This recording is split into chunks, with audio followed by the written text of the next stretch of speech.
Hello សួស្តីអ្នកគ្នាថ្ងៃហ្នឹងខ្ញុំចង់មកប្រាប់រឿងមួយមូលហេតុដោយសារតែខ្ញុំអត់បានចេញវីដេអូហ្នឹងដោយសារតែទី1ខ្ញុំត្រូវរៀននៅពេលព្រឹកពេលព្រឹកហ្នឹងខ្ញុំក្រោកពីម៉ោង8រៀនជប៉ុននៅផ្ទះហ្នឹងរៀនអនឡាញហ្នឹងរយៈពេល3ម៉ោងចឹងហើយនៅសល់ពេលត្នេហ្នឹងខ្ញុំត្រូវធ្វើលំហាត់ដែលត្រូវរៀនគួរពេលថ្ងៃដែលខ្ញុំរៀនម៉ោង3ម៉ោង4រហូតដល់ម៉ោង7ខ្ញុំត្រូវរៀនគួរអញ្ចឹងហើយខ្ញុំអត់សូវមានពេលវេលាដើម្បីចេញវីដេអូទេ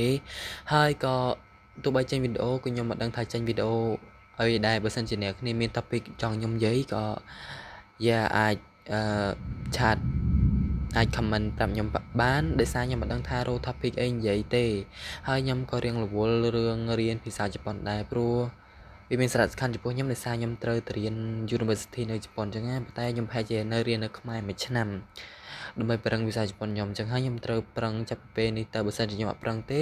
បើសិនជានៅឆ្នាំទី1ដែលខ្ញុំទៅរៀនហ្នឹងវាអត់ចេះអីទាំងម្ដងវាអត់កើតដោយសារខ្ញុំត្រូ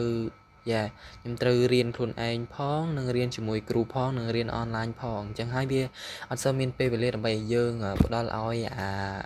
អ្វីដែលយើងឆ្លាញ់ចូលចិត្តណាប៉ុន្តែខ្ញុំនឹងព្យាយាមរកពេលរកវេលាដើម្បីធ្វើវីដេអូឲ្យអ្នកគ្នាមើលអញ្ចឹងណាប៉ុន្តែលក្ខណៈថាវីដេអូរបស់ខ្ញុំអាចនឹងចេញយឺតជាងមុនអញ្ចឹងណាប៉ុន្តែអ្នកគ្នាបាក់ភ័យខ្ញុំអាចនឹងចេញវីដេអូខ្ញុំអត់ចេញសោះបានទេបាយបាយ